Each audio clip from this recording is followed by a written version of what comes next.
Our beautiful friend here asks, do you take any supplements or anything for gaining muscle mass? I lost a lot of muscle mass from cancer. My condolences. And lost a ton of weight, but want to start getting it back. Perfect, wonderful. I love these types of questions because for me, it's just like this person wants to get back into their fit journey, and I think that there's nothing more amazing than doing that for yourself. There's nothing more amazing than taking time for yourself to take care of yourself because really it is a full time job, and most people just don't care. So, as far as supplements that I take that have to do with muscle mass, I'd say the biggest two are protein and creatine. Protein is everything for me. It always has been. In my life, the last 20 years, 20 plus years that I've been in this, field of bodybuilding and fitness, protein is always top of the list. And I've made videos on how I go through different phases. I mean, I've always been my own guinea pig. I've always been testing things on myself to see how I do, always taking pictures, always, monitoring my progress, always monitoring how I feel. That's the biggest thing, is how you feel. Are you tired all the time? Are you anxious? Are you everything that we are doing, that we are putting inside of our bodies, is affecting us even when we don't even realize that it is. So after, building muscle, for me, keeping it on and always building more has been great. But right now I'm in a position where building muscle, I'm having to take it easy at the gym. I'm still going, but my workouts are very lightweight with high reps just to feel any kind of burn because I'm working on back issues. A lot of times I have hand problems. So for me, keeping that muscle is a huge deal.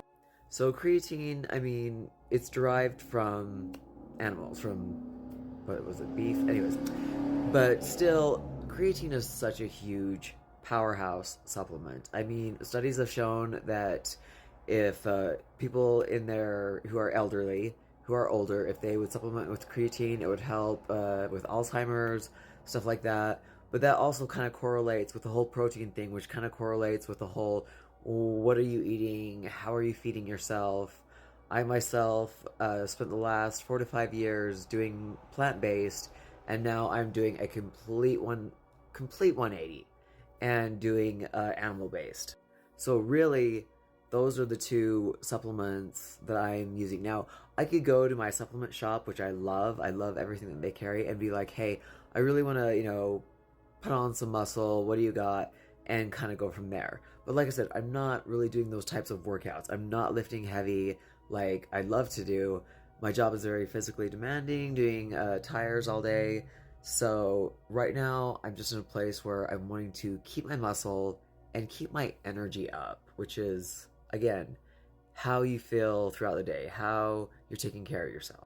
So if protein isn't a priority, you need to make it a priority. Now, just so you know, I am not a personal trainer, doctor, dietitian, nutritionist, anything. I've just been doing this for over 20 years, and it's kind of just been my lifestyle.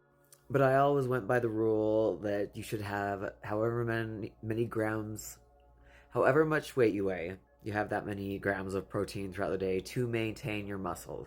So for me, let's say I weigh about 150 pounds, so I would want to get at least 150 grams of protein per day, if not more. That's just me. Now, if I was dealing with wanting to lose a lot of fat and I weighed, 280 pounds, I probably wouldn't be going for 280 grams of protein. I would be going with my goal weight would be, for the most part, and just see how I feel and then add to that. But since I've done this, whole change around, I haven't been monitoring the grams of protein I've been getting like I usually do. Not to say that you can't or shouldn't, it's just whatever is going to work for you.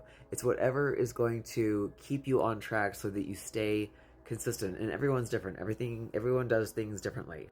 One thing about me is that I can be pretty hardcore when it comes to my lifestyle.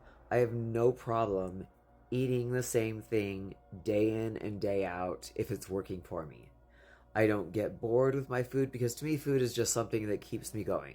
Food isn't a prize. It's not a, it can be, but I try not to make it like a reward or anything like that.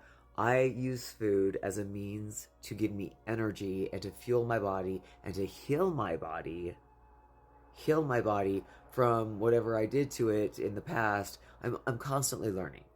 So if you are in a place where you want to be hardcore, I would look into, you know, carnivore diet, carnivore lifestyle, uh, things like that. Baby step into it. There's a lot of amazing uh, doctors out there who are doing videos.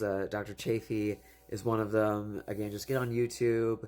Dr. Saladino, he's amazing too. We got two doctors that I really love watching, because one's more hardcore and one's more, I did carnivore and now I'm eating fruit and honey. And I love that what these people are showing is that there's different ways, because everyone's different body types. So don't let any of this, make you, oh crap, what do? I want to do this right, but it's all about figuring out what is right for you. But back to the supplements. All right, the creatine, and then I also have an amino acid supplement to help me recover from my workouts and from my job.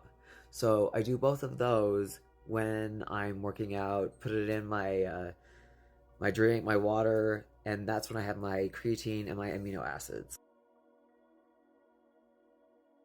And especially with you being a former, hopefully, cancer patient, the body, as you know, is crazy. There's a lot of things that can attack the body that we're still learning about.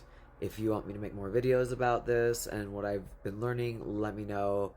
I would love to share that with you. But for a lot of people, what we've been told was healthy seems to keep changing. And we joke about that. I mean, people, who are vegan are very passionate about what they're eating, but do they consider other things, other problems with plants? I didn't when I was plant-based at all. It never even occurred to me until I started doing more research about toxins in plants and mold in oatmeal and molds and whatever in grains.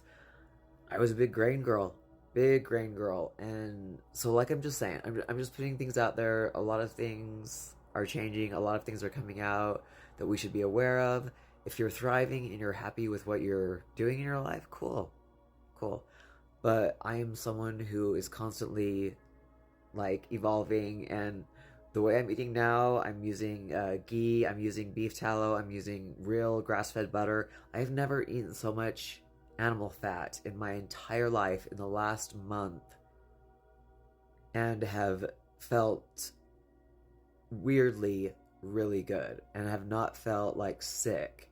Like, bread will make me sick. Bread will make my stomach very upset because of the sugars in it. Anything processed will make me really sick because I'm just not accustomed to having it, and there's a lot of toxins in super processed foods. Obviously, anybody who doesn't know that is, living in la la land, where they still think that, breakfast cereal is good for them, even though it says, hey, this is healthy, this has riboflavin. What is that? Yeah. Do they know about the sawdust in their cereal? Probably not. Anyways, I'm on a tangent here. I know there's tons of people in the bodybuilding world who have based their success on chicken and rice. I was one of those people who was eating oatmeal every day for probably the last almost 30 years.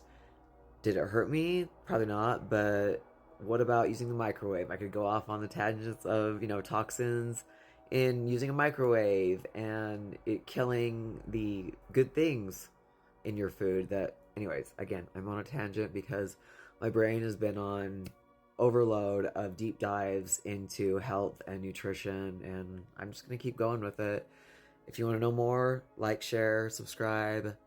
Let me know if you have any questions. But again, this is just my journey, and I'm just sharing it with you. But best of luck to you. And if you have more questions, feel free to ask. Always.